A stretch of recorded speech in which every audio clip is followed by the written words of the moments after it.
Welcome to our channel Home Study 24/7 Home Study 24/7 আমাদের চ্যানেলে সবাইকে স্বাগত জানাই। Today our topic is very important, that is Alzheimer disease. Alzheimer's disease very much important একটা disease, সেই সম্পর্কে আজকে তোমাদের সামনে তুলে ধরবো কিছু ইম্পর্টেন্ট তথ্য। তো শুরু করার আগেই আমরা আমাদের পরিচয় তোমাদের সামনে দিয়ে দিই। আমি speaker Sonali Ghatak and editor Anindya Bhattacharya. So let's start today's topic. এবং আবারও বলছি, খুব ভালো করে শুনতে গেলে অবশ্যই হেডফোন ইউজ করবে বা ইয়ারফোন ইউজ করবে এবং ভালো লাগলে লাইক করবে, কমেন্ট করবে। তোমাদের লাইক অ্যান্ড কমেন্ট আমাদেরকে মোটিভেট করে যে এরকম ভিডিওগুলোকে ছাড়ার জন্য। আর অবশ্যই সাবস্ক্রিপশন অপশানে ক্লিক করবে, ক্লিক করলে এবং বেল আইকনে প্রেস করলে যখনই আমরা কোনো ভিডিও আপলোড করব সেই নোটিফিকেশন তোমাদের কাছে সবার আগে পৌঁছে যাবে। সো আর কথা না বাড়িয়ে শুরু করি আজকের টপিক, অ্যালজাইমার্স ডিজিজ। অনেক রকম ডিজিজ হয় এবং আমি পার্কিনসন্স ডিজিজ নিয়ে কিছুদিন আগেই তোমাদের সামনে আলোচনা করেছি। আজকে আর একটা ইম্পর্টেন্ট ডিজিজ যেটা খুব ভাইটাল, সেই ডিজিজটা সম্পর্কে তোমাদেরকে একটু ওয়াকিবহাল করি। প্রথম যেটা বলছি যে what is Alzheimer disease. Alzheimer's disease actually is a neurological disorder in which the death of brain cell causes memory loss and cognitive decline. So Alzheimer disease হচ্ছে এমন একটা রোগ যেখানে কি হয় যে নিউরোলজিক্যাল ডিসঅর্ডার, এটা হচ্ছে নার্ভাস সিস্টেমের একটা রোগ যেখানে ব্রেন সেল মারা যায় এবং যার ফলে মেমোরি আমরা মনে রাখতে পারি না কিছু, এবং সেই সাথে কগনিটিভ ডিক্লাইনিং মানে স্মৃতিশক্তি আস্তে আস্তে কমে যাওয়া, মানে মেন্টাল হেলথ বিপর্যস্ত হয়। এটাকেই বলছে তোমার cognitive decline. Alzheimer disease is the most common type of dementia. তো ডিমেনশিয়া কি? এই মেমোরি লস বলো, ভুলে যাওয়া, এই সমস্তগুলোকে বলা হয় ডিমেনশিয়া। কোনো মানে নার্ভাস সিস্টেমে কোনো ক্ষত, ইনফ্লামেশনের কারণে হতে পারে। So it is dementia. মোটমাট এক ধরনের ডিমেনশিয়া হচ্ছে বা নিউরোলজিক্যাল সিস্টেমে কোনো ইনফ্লামেশনের একটা উদাহরণ বলতে পারি অ্যালজাইমার ডিজিজকে। It happens when plaques containing beta amyloid form in the brain. As symptoms worsen, it becomes harder for people to remember recent event, to reason and to recognize people they know. Eventually, a person with Alzheimer's is likely to need full-time assistance. Alzheimer disease আমরা বললাম যে ডিমেনশিয়ার একটা type বলতে পারি, যে nervous সিস্টেমে কোনো ক্ষত। এবার এখানে কি বলা হচ্ছে যে সাধারণত এটা প্লেকের কারণে করে। What is plaques? Actually, one of the protein involved is called amyloid, deposit of which form plaques around brain cell. এই যে মানে এই অ্যামাইলয়েড বলে কিছু প্রোটিন রয়েছে, বিটা অ্যামাইলয়েড বলে, যেটা ব্রেনে চারিপাশে জমা হয় এবং এক জায়গায় এরকম স্তূপাকৃতিভাবে প্লেক লাইক স্ট্রাকচার ফর্ম করে এরা জমা হতে থাকে। আর একটা প্রোটিন আছে তাকে বলছে টাউ, যেটা ওই ট্যাঙ্গলস তৈরি করে ব্রেন সেলের মধ্যেই। পুরো ব্যাপারটা সম্পর্কে তোমাদেরকে বলবো। তো মোট কথা হচ্ছে যেটা জানা গেছে যে কিছু আননেসেসারি প্রোটিন যেটা দরকার লাগে না, সেই প্রোটিন ব্রেন সেলের চারিপাশে জমা হয়ে আমাদের ব্রেনের যে ক্যাপাবিলিটি সেটাকে খারাপ করে দেয় এবং আস্তে আস্তে মানুষ ভুলতে শুরু করে, কাছের মানুষকে ভুলতে, এবং ভীষণ কষ্ট হয় যে আমি থেকে দেখেছি কিন্তু মনে পড়ছে না, এবং কাছের মানুষকে আমরা ভুলে যেতে পারি এই রোগটা হলে। এবং এমন একটা রোগ যেখানে তুমি একা একা কোনো কাজ করতে পারবে না, পুরোপুরি তুমি অন্যের উপর ডিপেন্ডেন্ট হয়ে যাবে আস্তে আস্তে। এখানে একটা ছবি দেওয়া আছে এই ভিডিওতে, যেখানে আমরা তোমায় দেখাচ্ছি। দেখো এখানে একটা ছবি যেখানে হেলদি ব্রেনে হলে সেই ব্রেনের একটা পার্ট দেখাচ্ছে। ব্রেন হচ্ছে আমাদের হেড অফিস বলা চলে, সমস্ত কাজ নিয়ন্ত্রণ করে ব্রেন। তো ব্রেনে কি অসুখ, যে এখানে ব্রেনের যে পার্ট সেরিব্রাল কর্টেক্স, সেটা আমাদের বডিতে ল্যাঙ্গুয়েজ, ইনফরমেশন প্রসেসিং, যে কথা বলা, ইনফরমেশনকে গ্যাদার করা, এগুলো সমস্ত কাজে লাগে। আর হিপ্পোক্যাম্পাস স্ট্রাকচারটা তোমরা দেখতে পাচ্ছ নর্মাল ব্রেনে কীরকম স্ট্রাকচার রয়েছে, এইটা হচ্ছে হেলদি ব্রেন। এবং এখানে দেখো hippocampus critical to formation of নতুন কিছু তৈরি করা, এই ক্রিয়েটিভিটি, এগুলোতে কাজে লাগে। যেই তুমি অ্যালজাইমার ডিজিজযুক্ত ব্রেন দেখছো, দেখো কর্টেক্সগুলো শুরিভেল মানে কুচকে গেছে, মানে কন্ট্রাকশন হয়ে গেছে। তুমি স্ট্রাকচারটা দেখো, এই নর্মাল ব্রেন আর অ্যালজাইমার ব্রেন, দেখলেই তুমি বুঝতে পারবে দুটো ব্রেনের স্ট্রাকচারের পার্টের স্ট্রাকচারে কত ডিফারেন্স। ড্যামেজ হয়ে গেছে এরিয়া, কোন এরিয়াগুলো? যেই এরিয়াগুলো কিনা সেরিব্রাল কর্টেক্সের মধ্যে পড়ছে, অর্থাৎ যেটা আমাদের ভাবনা চিন্তা করতে, প্ল্যানিং করতে, মনে রাখতে সাহায্য করছে, সেই জায়গাগুলো এরকম কন্ট্রাক্টস হয়ে গেছে বা শিভার্ড হয়ে গেছে। ভেন্ট্রিকল যে পার্টটা সেটা filled with cerebrospinal fluid grow larger. এই ভেন্ট্রিকল যেগুলো দরকার লাগে, দেখো এখানে কত শেপেড রয়েছে নর্মাল ব্রেনে, কিন্তু যখন তুমি অ্যালজাইমেরিক ব্রেন দেখছো সেখানে কতটা সেটা ভাস্ট গ্রো লার্জার হয়ে গেছে। আর যে হিপ্পোক্যাম্পাস রিজিয়ানটা সেটাও দেখো কিরকম ফ্ল্যাটেন্ড হয়ে গেছে, যেটা থিঙ্কিং, সেই থিঙ্কিং এরিয়াটা কিন্তু এরকম করে শ্রিঙ্ক হয়ে গেছে, এরকমভাবে কুচকে গেছে এবং শেপটাও কীরকম হয়ে গেছে। তাহলে বুঝতে পারছি যে অ্যালজাইমার ডিজিজের যে ব্রেন আর আমাদের যে ব্রেন, নর্মাল মানুষের যে ব্রেন, সেটা কিন্তু একরকম থাকে না। তাহলে অ্যালজাইমার হলে সিমটমগুলো কি কি সিমটম হতে পারে? সাধারণত বয়স্ক মানুষদের এই রোগটা দেখা যায়। প্রথমত confusion with time and location, এখন কটা বাজে, আমি কোন জায়গায় আছি, এইটা মাঝে মাঝে মানুষ ভুলে যায়। ডিফিকাল্টি কমপ্লিটিং ফ্যামিলিয়ার টাস্ক, ধরো সামান্য বই খাতা গোছানো, জামা কাপড় গোছানো, যে ফ্যামিলিয়ার টাস্কগুলো সাধারণ মানুষরা খুব ইজিভাবে করে, সেই টাস্কও করতে পারে না অ্যালজাইমার ডিজিজ হলে। মিসপ্লেসিং আইটেম, মানে ধরো আমি এক্ষুনি এইটা রাখলাম, 2 মিনিটের মধ্যে ভুলে গেলাম, এই যে এটা বারবার হতে থাকে। ডিফিকাল্টি সলভিং প্রবলেম, 1+1 2, হয়তো তিনি হচ্ছেন বিশাল জ্ঞানীগুণী মানুষ, কিন্তু তার বয়সকালে এই রোগটা হলে একটা ছোট ছোট অঙ্ক সে হয়তো করতে পারছে না, 1+1 2 সেইটা উনি ক্যালকুলেট করতে পারছেন না। মেমোরি লস, স্মৃতিশক্তি এমনভাবে নষ্ট হয়ে যায় যে নিজের কাছের মানুষকেও চিনতে পারে না। Withdrawal from social activities, social activity থেকে দূরে পালাতে চায়, গ্যাদারিং পছন্দ করে না। পুওর জাজমেন্ট, মানে কোন ডিসাইডটা, এটা কি ঠিক করছি না ভুল করছি, কি করা উচিত, সামান্য জাজমেন্ট করতে পারা যায় না। আনফাউন্ডেড ইমোশন, কখনো হাসি পাচ্ছে, কখনো কান্না পাচ্ছে, কখনো কোনো ইমোশনই দেখাচ্ছে না।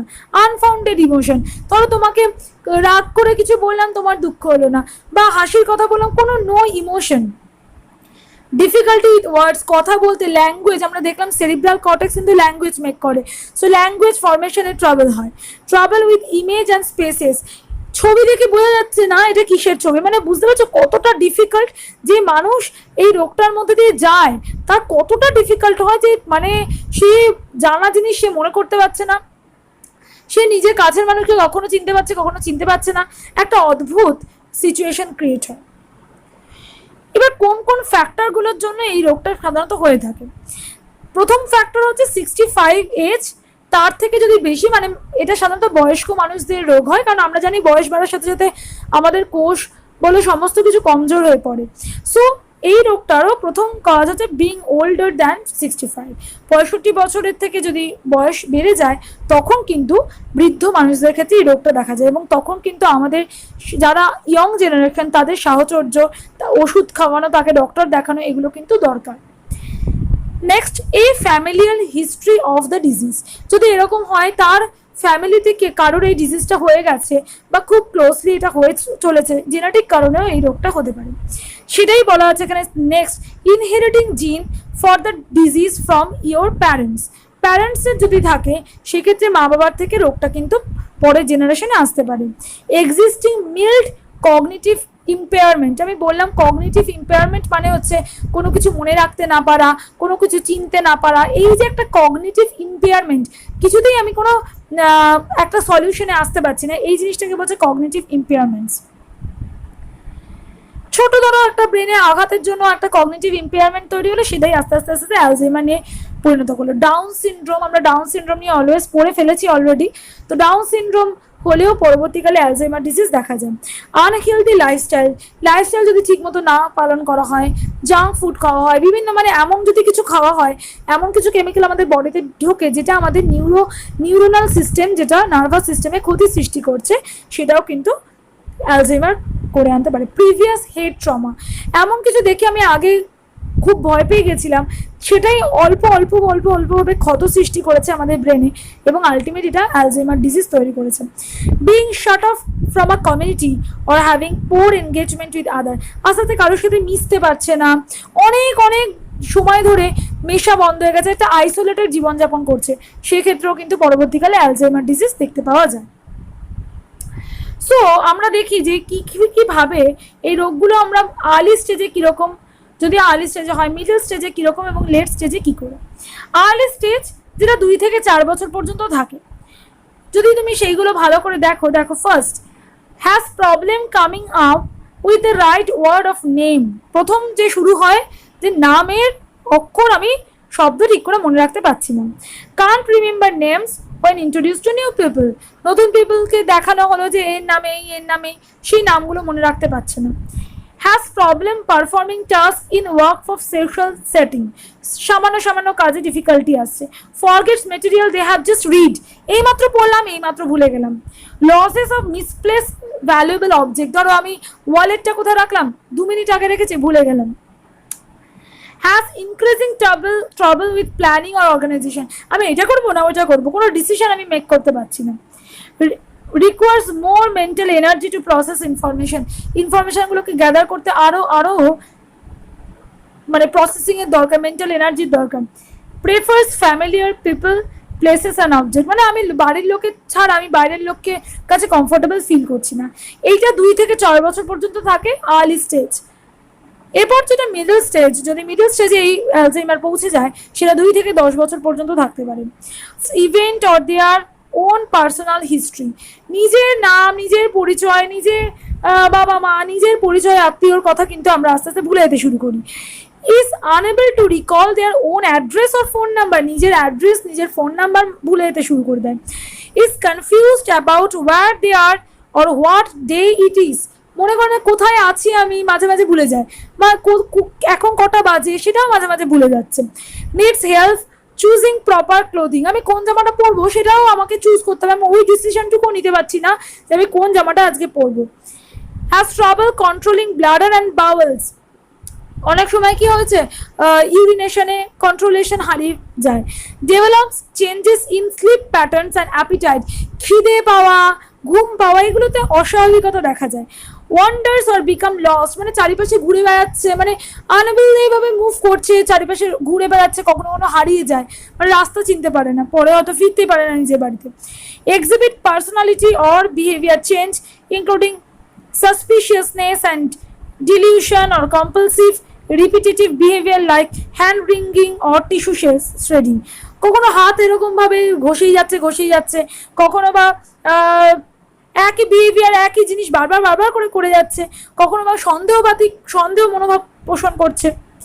না হচ্ছে যদি সেটা লেট স্টেজে হয়, এটা লেট স্টেজে হলে 2 থেকে 3 বছর থাকে, সেখানে কি needs round the clock assistant with daily activities, মানে প্রত্যেক দিন অ্যাক্টিভিটিসের সাথে একটা রুটিন মেনটেন করতে হবে, ক্লক একে বোঝাতে হবে, নয়তো তারা কোনো কিছু মনে রাখতে পারছে না। নো লঙ্গার রিকগনাইজ, ফ্যামিলি মেম্বারকে চেনা যায় না। Losses awareness of recent experience and of their surrounding, কোনো অ্যাওয়ারনেসে যে কী করা উচিত, কী সাবধানতা, সব কিছু ভুলে যায়। হ্যাজ ইনক্রিজিং ডিফিকাল্টি কমিউনিকেটিং, কথা বলতে প্রবলেম হয়, ল্যাঙ্গুয়েজ মেকিং এ প্রবলেম হয়। Experience changes in physical abilities including the ability to walk, sit and eventually swallow, মানে হাঁটতে, চলতে, খাবার খেতে পারে না, সব আসতে, মানে এটা একদম লাস্ট স্টেজ। লসেস বাওয়াল আর ব্লাডার কন্ট্রোল, মানে একেবারেই কিন্তু ইউরিনেশনকে কন্ট্রোল করতে পারে না। Becomes vulnerable to infection, especially pneumonia বা সামান্য কিছুতে ইনফেকশনে পুরো বডি, এটা লেট স্টেজ, মানে এটা একেবারে আর কিছু করার নেই, একেবারে লেট স্টেজে রান করলে 2-3 বছর এরকম কন্ডিশন থেকে থাকে। মানে কি কত মারাত্মক রোগ চিন্তা করো।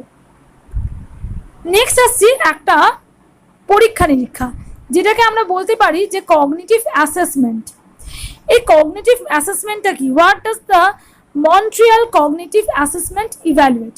মন্ট্রিয়াল কগনিটিভ অ্যাসেসমেন্ট এইটা এমন একটা অ্যাসেসমেন্ট যার কারণে বোঝা যায় যে মানে কোন স্টেজে আছে, বা এটা কি মানে এটাকে বলে MOCA test. A 10 to 15 minute test that includes memorizing a short list of words, identifying a picture of an animal and copying a drawing or shape of object, মানে তোমাকে বিভিন্ন কাজ করতে দেবে, ধরো ওরিয়েন্টেশন কিছু ধরো পরপর সাজাতে দিল, শর্ট টার্ম মেমোরি কিছু মনে রাখতে পারছো কিনা, শর্ট টার্ম কিছু বলে তারপর তোমাকে জিজ্ঞাসা করা হলো। ক্লক ড্রয়িং টেস্ট, ক্লক আঁকতে দেওয়া হলো, অ্যাটেনশন কয়েকটা সংখ্যা বলে দিলে উল্টো করে তোমাকে সেটা আবার বলতে হবে বা সাজিয়ে সেটাকে বলতে হবে, অ্যানিমেলগুলোর নাম তোমাকে দেখতে হবে, অ্যাবস্ট্রাকশন কিছু ছবি দেখাবে সেটা দেখে তোমাকে বলতে হবে কি, ল্যাঙ্গুয়েজ অ্যাবিলিটি কথা বলতে পারছো কিনা সেটা দেখা হয়, এক্সিকিউটিভ কিছু ফাংশন ধরো চতুর্ভুজ আঁকতে বললো, ত্রিভুজ আঁকতে বললো, এইগুলো হচ্ছে কিনা এই সমস্ত কিছু একটা টেস্ট করা হয়। এটাকে বলছে মন্ট্রিয়াল কগনিটিভ অ্যাসেসমেন্ট ইভ্যালুয়েট। যদি মনে হয় যে কোনো রোগ আছে বা ফ্যামিলিতে কোনো হিস্ট্রি আছে বয়স্ক মানুষদের ক্ষেত্রে, এই যদি অ্যাসেসমেন্ট করে একটা পয়েন্টের উপরে মানে সেই মার্কসে একটা নির্দিষ্ট মার্কস অব্দি ওকে, যদি তার কম বা বেশি কম হয় সেক্ষেত্রে মনে করা হয় যে তার এই অ্যালজাইমার প্রবলেমটা হতে পারে। তো আমি আগেই বললাম 10-15 মিনিটের একটা মানে একটা টেস্ট এরকমভাবে করা হয়, এবং রেজাল্টে যদি প্রবলেম হয় সেটা থেকে নানা রকমের টেস্ট করা হয়। যদি সেটা হতে পারে যে কোন অ্যালজাইমার ডিজিজ হলে সেই টেস্টের মাধ্যমে কিন্তু বোঝা যায়। এটা হচ্ছে একটা অ্যাসেসমেন্ট, মানে আগে থেকে বোঝা যে cognitive testing actually checks for problem with cognition.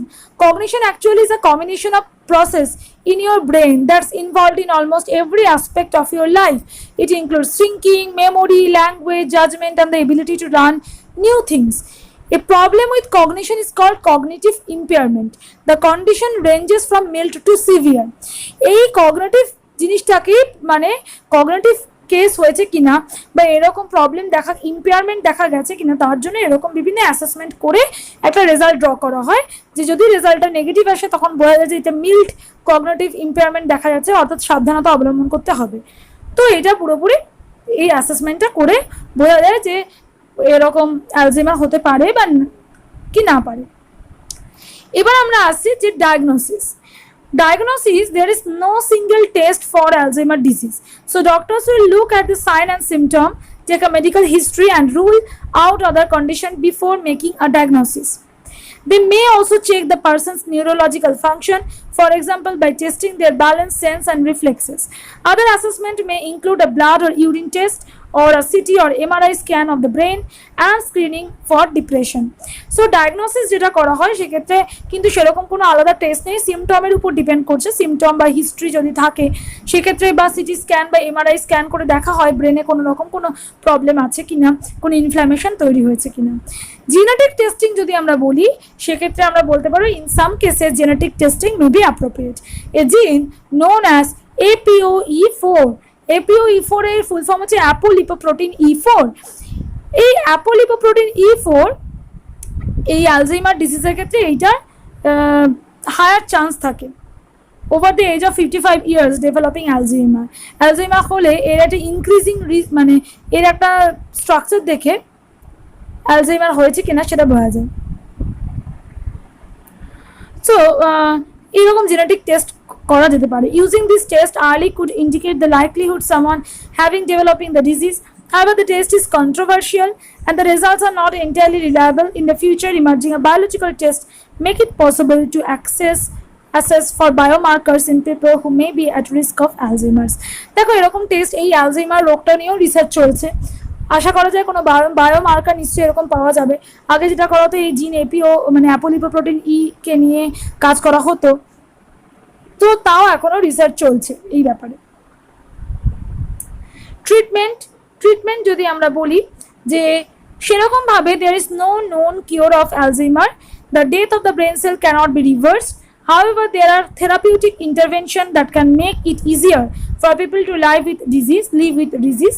According to the Alzheimer's Association, the following are important elements of dementia care: effective management of any condition occurring alongside the Alzheimer's activity and day care program involving support group and services. Actual Alzheimer disease সেরকম কোনো রকম treatment সেভাবে আমরা বলতে পারি না, যাতে Alzheimer নিয়েই মানুষ বেঁচে থাকতে পারে প্রপারলি। তার কিছু মানে ডে টু ডে প্রতিদিনের লাইফস্টাইলে কিছু চেঞ্জ এনে বা কিছু গ্রুপ বা কেউ সার্ভিস দিচ্ছে এভাবে তাকে সবসময় সাপোর্ট দেওয়া, এইভাবে কিছু করা যেতে পারে। ড্রাগ থেরাপি বলতে গেলে আমি বললাম যে এখানে ট্রিটমেন্ট যেহেতু সেরকমভাবে হয়নি, so no disease modifying drugs are available for Alzheimer disease, but some option may reduce the symptom and help improve quality of life. Cholinesterase inhibitor that are approved for symptomatic relief in the US include donepezil, rivastigmine, ট্যাক্রাইন, এই তিনটে disease যেটা মোটামুটি cholinesterase inhibitor হিসেবে use করা হয়, মানে মোটামুটি drug হিসেবে ইউজ করা হয়। A different kind of drug memantine and NMDA receptor antagonist. NMDA receptor কিন্তু অ্যাকচুয়াল গ্লুটামেট যে নিউরোট্রান্সমিটার তার রিসেপ্টর একটা অ্যান্টাগনিস্ট হিসেবে এই ড্রাগটা এখন ইউজ করা হচ্ছে along or in combination with cholinesterase inhibitor. NMDA inhibitor এবং কোলিনেস্টারেজ ইনহিবিটর একসাথে অথবা শুধু এনএমডিএ ইনহিবিটর হিসেবে ইউজ করা হচ্ছে এই গ্লুটামেট রিসেপ্টরের অ্যান্টিগনিস্ট হিসেবে তার এগেনস্টে কিছু ড্রাগ ইউজ করা হচ্ছে অ্যালজাইমারের ট্রিটমেন্টের জন্য। তো চলো লাস্ট আমরা চলে এসেছি একদম শেষে, cause and risk factor. Cause বলতে গিয়ে আমার কিছু কিছু জিনিস তোমাদের একটু বুঝিয়ে বলতে হবে। দেখো, আগেই বলেছি Alzheimer disease is thought to be cause by the abnormal build up of protein in and around brain cell. Brain সেলের চারিপাশে কিছু প্রোটিন জোড়া লেগেছে, যুক্ত হয়েছে। One of the protein involved is called amyloid deposit of which form plaques around brain cell. The other protein is called tau deposit which form tangles within the brain cell. কিছু brain সেলের চারিপাশে, কিছু brain সেলের মধ্যে। Although it's not known exactly what causes this process to begin, scientists now know that it begins many years before symptom appear. যতদিনের symptom দেখা যাচ্ছে তার অনেক আগে থেকে শুরু হয়েছে। টাউ প্রোটিন অথবা ধরো আরেকটা প্রোটিন যেটা আমি বললাম যে অ্যামাইলয়েড প্রোটিন, এই দুটো যদি ব্রেনে জমা হয় চারিপাশে সেক্ষেত্রে হয়। As brain cell become affected there is also a decrease in chemical messenger called neurotransmitter involved in sending messages or signals between the brain cell. দুটো ব্রেন সেলের মধ্যে যে নিউরোট্রান্সমিটার গুলো সিগন্যালকে পাস করে, সেই নিউরোট্রান্সমিটারে কোনো অসুবিধার জন্য রোগটা হতে পারে। Levels of neurotransmitter acetylcholine are particularly low in the brain of people with Alzheimer disease. এই অ্যাসিটাইলকোলিন যদি কম থাকে সেক্ষেত্রেও কিন্তু হতে পারে অ্যালজাইমার রোগ। সেই কারণে কোলিনেস্টারেজ যে রিসেপ্টর, যে কোলিনকে ভাঙতে যে এনজাইমটা তৈরি করে, তার রিসেপ্টরের অ্যান্টি রিসেপ্টর হিসেবে মেডিসিন বা ড্রাগ ইউজ করা হচ্ছে। Over time different areas of the brain shrink. The first areas usually affected are responsible for memory. In more unusual form of Alzheimer disease, different areas of the brain are affected. The first symptom may be problems with vision or language rather than memory. তাহলে আমি আগেই বললাম যে এটা এমন একটা রোগ হচ্ছে যেটা প্রোগ্রেসিভ ব্রেন সেল ডেথ করছে এই কয়েকটা প্রোটিন এরকম চারিপাশে থাকার জন্য, যেগুলোকে বললাম প্ল্যাক বা ট্যাঙ্গল তৈরি করছে।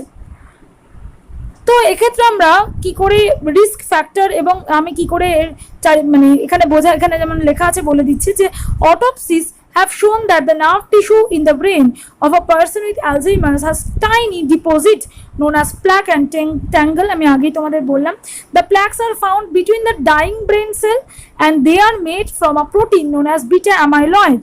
The tangles occur within the nerve cell. আমি আগেই তোমাকে বললাম যে ট্যাঙ্গল তৈরি হচ্ছে নার্ভ সেলের মধ্যে, আর ব্রেন সেলের হচ্ছে ডাইং, মৃত ব্রেন সেলের চারিপাশে তৈরি হচ্ছে বিটা অ্যামাইলয়েড প্রোটিন জমা হয়ে তৈরি করছে plaque. And they are made from tau. Researchers do not fully understand why these changes occur. Several different factors are believed to be involved. তাহলে যেখানে রিস্ক ফ্যাক্টর গুলো সম্পর্কে খুব সাবধানে থাকা উচিত। সো মোটামুটি আমরা আজকে অ্যালজাইমার ডিজিজ সম্পর্কে জানলাম, কি ক্রিটিক্যাল এই ডিজিজ এবং বয়স্কদের যেটা হতে পারে এবং সেই জন্য খুব সাবধানতা অবলম্বন করতে হবে। স্মোকিং বন্ধ করতে হবে, হেলদি খাবার ব্যালেন্স ডায়েট করতে হবে, অ্যালকোহল বা ড্রিঙ্কিং কমাতে হবে, রেগুলার হেলথ চেক করতে হবে। যদি মনে হয় যে এই ডিফিকাল্টি হচ্ছে সেক্ষেত্রে অ্যাসেসমেন্ট যেগুলো আমি বললাম সেই অ্যাসেসমেন্ট করাতে হবে, ওয়েট লস করতে হবে, ফিজিক্যালি এবং মেন্টালি অ্যাক্টিভ থাকতে হবে। ওকে, সো আজকে আমরা তোমাদেরকে একটা নতুন রোগ সম্পর্কে বললাম। আমাদের চ্যানেলের ভিডিও ভালো লাগলে অবশ্যই আমাদের চ্যানেলের সাথে যুক্ত থাকো এবং অবশ্যই ভালো লাগলে সাবস্ক্রাইব করো, শেয়ার করো। Thank you so much.